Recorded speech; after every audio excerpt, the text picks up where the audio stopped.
Hacía poco había cumplido 35 años y me había separado de mi esposa. Así que quería conocer nuevas amistades, en especial chicas. Fue por eso que comencé a buscar en periódicos y demás lugares donde hubiera anuncios de encuentros con posibles parejas. Por lo que muy pronto conocí varios grupos de reunión en lugares muy cercanos a mi ciudad.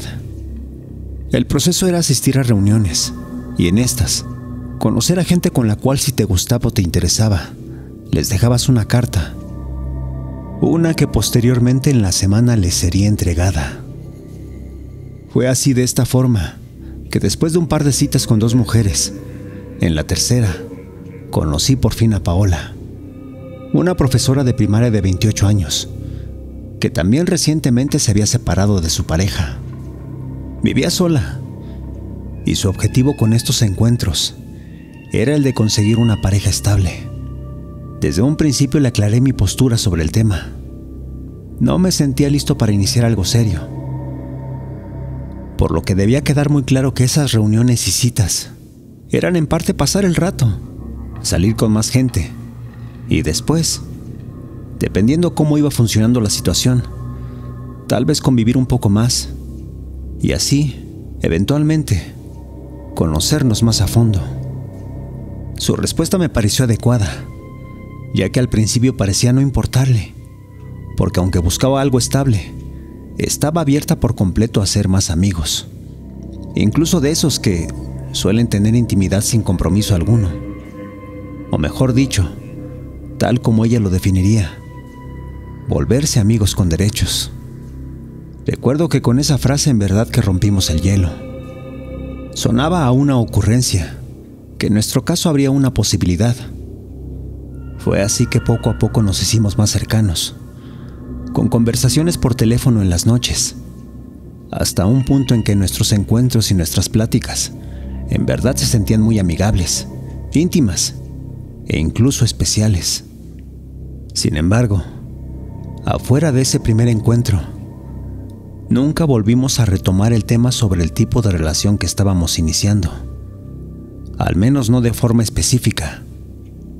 Yo tenía en mente que con aquella primera plática era en verdad suficiente y no había necesidad de seguir recordando cuáles eran mis planes. Fue así que, sin definirlo, comenzamos a tener una relación cada vez más cercana y estable, en la cual, por momentos, ella parecía estar empeñada en ciertas ocasiones en lanzar indirectas que yo hábilmente pasaba por alto. Indirectas sobre los beneficios de un noviazgo, de una vida juntos, e incluso lo positivo de situaciones que solo podría brindar una vida en matrimonio. Así fue en repetidas ocasiones, hasta que un día, no sé si simplemente no pudo más, y fue que tuvo que hablar conmigo seriamente. Me pedía formalizar lo nuestro y dejar de buscar a otra gente. En parte tenía razón. Nos llevábamos bastante bien y estar juntos nos traía mucha estabilidad y felicidad. Sin embargo, por mi simple naturaleza, por miedo o solo por necesidad de libertad, me hacía sentirme obligado a algo que, aunque era bueno para mí, no me daba esa libertad que tanto había cuidado en mi vida personal. Por lo que después de una intensa plática, que poco a poco se tornó en discusión, fue que decidí terminar con aquella relación. Las cosas en tan solo esa noche habían cambiado. Verla tan desesperada y empeñada en chantajearme hizo que todo ese cariño, toda esa atracción que sentía por ella, simplemente disminuyera a un grado que para nada me hacía seguir pensando en una vida en pareja. Por lo que esa noche me fui pensando que jamás volvería a verla.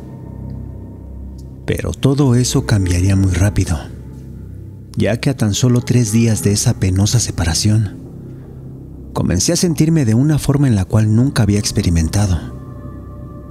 Por las noches me despertaba con sobresaltos, primero de susto y después de una inmensa angustia que inexplicablemente me hacía pensar obsesivamente en ella, causándome opresiones en el pecho por las ganas de llamarla y contactarla, de pedirle perdón y rogarle que me permitiera volver a su lado. Fue así que para ese fin de semana no aguanté más y de inmediato la busqué para disculparme y recuperarla. Para mi sorpresa, ella jamás se mostró soberbia o rencorosa. Al contrario, de inmediato me aceptó y fue así que prácticamente en minutos volvimos a ser pareja. Los días pasaron y estuvimos más juntos que antes. Decidimos sin objeción pasar más tiempo en pareja, a tal grado que de pronto en unas semanas nos iríamos juntos a vivir a su departamento. Sentía en el corazón que ese era el paso correcto, la decisión adecuada. Sin embargo, algo muy dentro de mí parecía no estar del todo de acuerdo.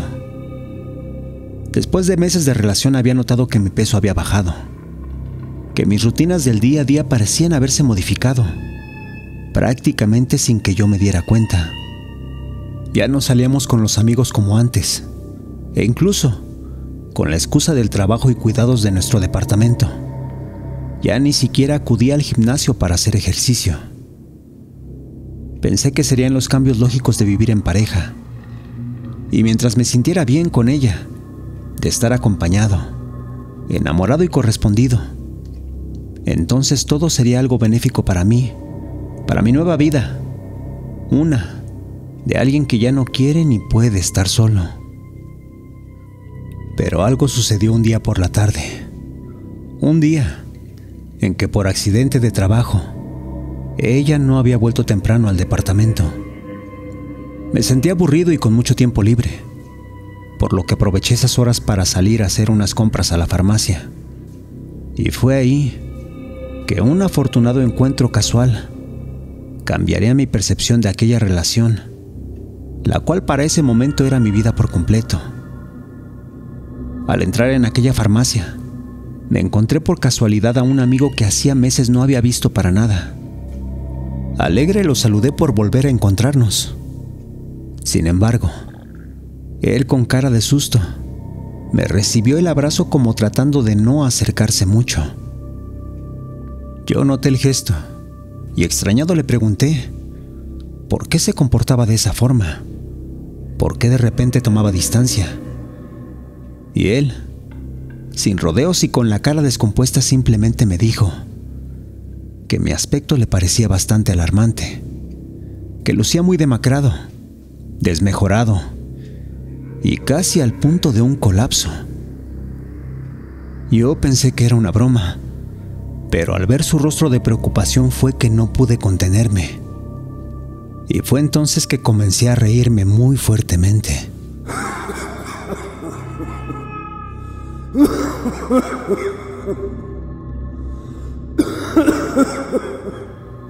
Me carcajeé tanto que pronto comencé a toser sin poder controlar la risa, a tal grado que en un punto me llevé la mano a la boca, y ahí, al verme la palma, me di cuenta que había comenzado a toser sangre. Aquello me produjo un shock. Quedé paralizado y claramente pude sentir un sudor frío que recorría todo mi cuerpo. En ese momento me espanté como nunca en mi vida. Mi amigo en su rostro no podía ocultar el terror de mi aspecto, y fue entonces que me dijo que si no me daba cuenta de lo que me estaba sucediendo, asegurando que todos alrededor de mí lo sabían, lo veían y eran conscientes de ello, que incluso algunos habían tratado de advertirme, pero que yo simplemente me había cerrado a no escucharlos. Y eso era completamente cierto. En ese momento caí en cuenta que de esos meses de relación, en realidad me había alejado de todo mundo. Me había incluso peleado con mi madre por algo que en ese momento ni siquiera podía recordar. Y en el trabajo, ya no platicaba con nadie. Mi rutina era solo ir a mi cubículo, a estar sentado por todo el día, atendiendo los pendientes sin cruzar palabra con nadie, solo hablando lo suficiente para comunicarme con mis superiores. No lo había visto, pero mi mundo anterior había sido cambiado por completo por una mujer, a la cual solo me interesaba atender y cuidarla sin importar nada más en el mundo. Ahí fue que en prácticamente segundos todo se revelaba para mí. Por aquellas gotas de sangre en la palma de mi mano, me daba cuenta que esta nueva vida me estaba afectando. Aquel amigo me tomó del hombro y me dijo que solo podía darme un consejo: buscar ayuda, pero no de cualquier tipo, ya que al no darme cuenta de mi estado y pasar meses viviendo sin notar mi verdadera apariencia, según él, lo que yo tenía no era un enamoramiento, sino que aquello era resultado de un trabajo de amarre. No sé explicarlo, pero esa sensación de un balde de agua fría que caía sobre mí me hacía darme cuenta que mi actitud para nada era algo voluntario, sino que todo se trataba de haber estado en un tipo de trance o estado de sueño que para ese momento me hizo pensar que tal vez mi amigo estaba en lo cierto. Fue así que ahí mismo, sin pensarlo, y antes de que aquel trabajo de brujería sobre mí volviera a apoderarse de mi voluntad, le pedí ayuda a mi amigo. Le dije que no me dejara solo y me acompañara a encontrar una solución. No sé si habría sido mi aspecto de enfermedad o el inmenso miedo en mi rostro, pero estoy seguro que algo en mi apariencia fue lo que hizo que mi amigo de inmediato me subiera a su carro y me llevara hasta una casa a las afueras de la ciudad. Se trataba de un lugar humilde, de una vivienda de un solo piso que aún se encontraba en obra negra, con las paredes a medio terminar, aún sin pintar, y con la puerta de lámina completamente oxidada. Se trataba de un lugar bastante terrorífico, pero mi estado de ánimo y esa sensación de enfermedad hacían que eso no me importara para nada. Se trataba de un lugar sucio y espacioso, iluminado por infinidad de veladoras, donde había todo tipo de amuletos colocados por todas partes, con muebles y anaqueles saturados de envases de plástico, de recipientes de vidrio con líquido dentro que encerraban todo tipo de artículos, fotos, animales muertos, pedazos de telas e incluso huesos cubiertos de tierra negra, que tiempo más adelante llegué a enterarme se trataba de tierra extraída de panteones. Había llegado a la casa de una bruja. Ahí, la mujer que me recibió, Doña Chona, una señora de unos 60 años, robusta, llena de arrugas y voz aguda, la cual, después de hablar con mi amigo, fue que comenzó a inspeccionarme. No tardó mucho, y fue entonces que tomó unas hierbas y comenzó a hacerme una limpia, pasándome manojos de hierbas por todo el cuerpo, para al final pasarme un huevo de pies a cabeza, mientras ella repetía una oración en susurro casi inentendible. Al terminar, Doña Chona me ofreció asiento, me colocó junto a una mesa y ahí puso un vaso de vidrio, en el cual comenzó a vaciar el contenido de aquel huevo. ¿Y cuál sería mi sorpresa al ver la aberración que en aquel recipiente caía? Se trataba de una yema y una clara, rodeada de pequeños animales negros, como diminutas pulgas o semillas envueltas en un velo turbio de espeso líquido blanco, al cual lo atravesaba un muy fino hilo de sangre. Ahí la anciana tomó el vaso y lo observó detenidamente por unos segundos. Lo puso de vuelta en la mesa, y fue entonces que comenzó a hablar conmigo muy seriamente. La mujer dijo que me habían hecho un trabajo de amarre, que este era bastante fuerte, a tal grado que mientras mi alma se resistiera a ser doblegada, la reacción de mi cuerpo, sin que mi mente se diera cuenta, sería la de poco a poco seguir deteriorándose. Y todo se debía a que no me correspondía estar con aquella mujer, y que para mi alma la única solución era perder toda vitalidad hasta que mi muerte pudiera separarnos, y que el éxito de este trabajo tan fuerte de brujería era que yo nunca me iba a poder dar cuenta de ello hasta que fuera demasiado tarde. Aquella explicación de inmediato me hizo sentir una nueva oleada de miedo por todas partes, como si con el miedo aquel trabajo de brujería se debilitara, haciendo que yo pudiera sentir escalofríos, fiebre y dolor en todo el cuerpo. Fue entonces que no pude más y le rogué a aquella mujer que me dijera qué podía hacer. Y ella, tranquilamente, me dijo que había una solución, pero que si no lograba realizarla, muy difícilmente volvería a verla, porque pronto mi voluntad volvería a ser secuestrada. En ese momento no me importaba absolutamente nada en el mundo, así que le dije que me dijera qué hacer, que cualquiera que fuera la indicación, yo la realizaría al pie de la letra. Y fue entonces que ella me dijo que debía buscar un muñeco pequeño de tela, o uno que pertenecía a mi pareja, y que seguramente lo ocultaba muy de cerca, que debía buscarlo por todas partes y no parar hasta obtenerlo, que una vez que lo encontrara, con este en mis manos debía traérselo a ella, para que así lo deshiciera y yo pudiera liberarme de aquel potente trabajo de amarre. Fue así que mi amigo, quien oyó todo de inmediato, me subió a su carro y fuimos juntos hasta mi departamento. Él se quedó abajo y yo cauteloso entré al departamento con la esperanza de que ella siguiera afuera. Pero al llegar, la suerte no estaba de mi lado, porque ella ya había llegado. Me estaba esperando, muy nerviosa, inquieta, y de inmediato comenzó a cuestionarme por qué había salido de casa sin avisarle.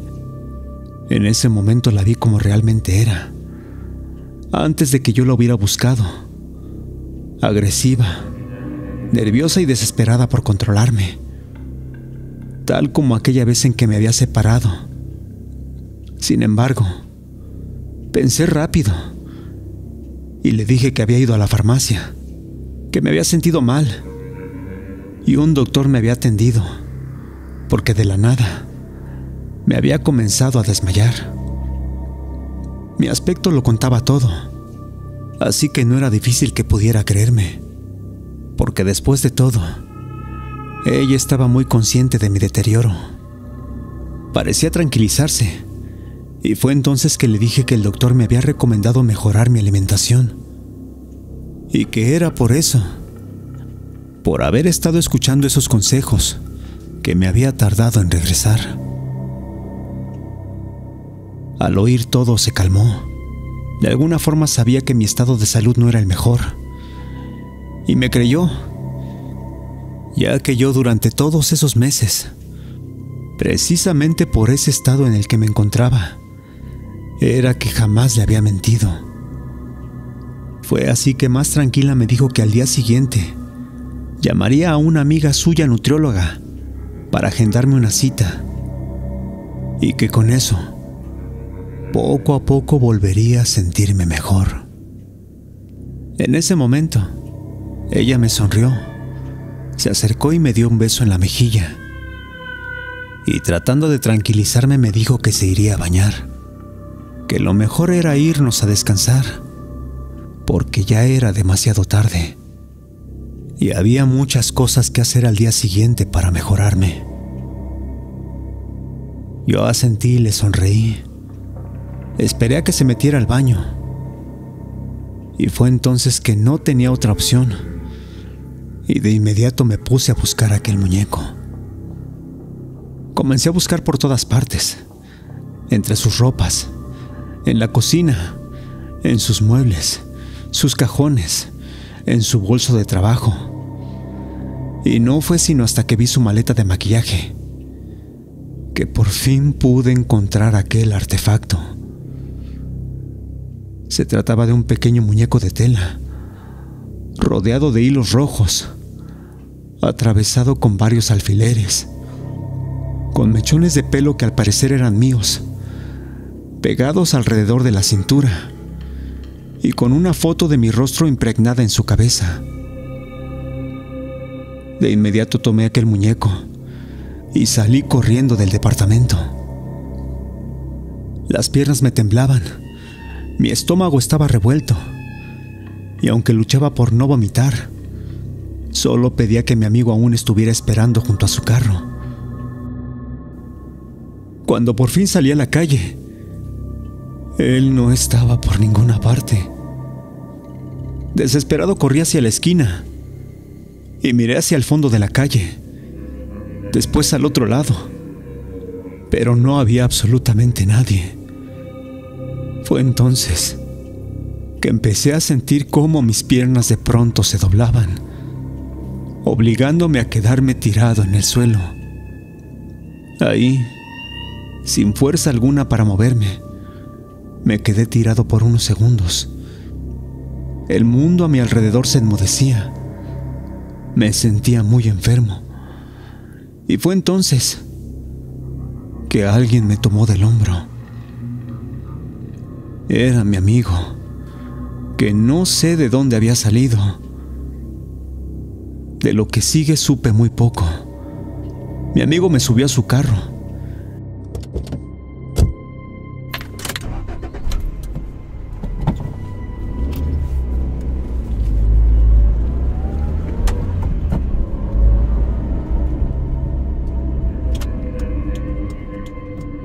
Y me llevó directo con la anciana para que ésta viera aquel instrumento de amarre, aquel que había encontrado y yo rezaba fuera el correcto. Al llegar con ella, de lo poco que recuerdo es verla rociándole al muñeco un líquido que parecía agua, después limpiándolo con unos manojos de hierbas, quemándole incienso y soplándole humo, mientras un poderoso olor a la planta de ruda se aspiraba por todas partes. Horas más tarde de esa madrugada, mi amigo me llevó a casa de mi madre. Ahí, en los siguientes días, un doctor me atendió y poco a poco comencé a sentirme mejor. A aquella mujer, a mi expareja, decidí jamás volver a verla. Di por perdidas todas mis cosas y me fui a vivir a otra ciudad muy lejos de ella. Aquello fue muy tormentoso, lleno de pesadillas por las noches y malestares, muy parecido a la rehabilitación de un drogadicto o alcohólico, pero con la gran diferencia que todo se debe a fuerzas que uno no conoce y que definitivamente no sabe cómo combatir. Gracias a mis amigos y familia, fue que pude encontrar un trabajo nuevo y de alguna forma retomar mi vida antigua. Y de aquella época, solo me quedé con el amuleto que aquella anciana me preparó, y el cual, a partir de ese momento, he cuidado con todo mi ser. No recuperé mi salud por completo, pero algo que agradezco a estas alturas es estar vivo y no tener que volver a encontrarme con aquella expareja, que aunque actuó por amor, lo único que estaba haciéndome era quitarme la vida a través de un trabajo de brujería tan fuerte que si no hubiera recibido la ayuda de aquella anciana, la única forma de recuperar la libertad era a través de la muerte.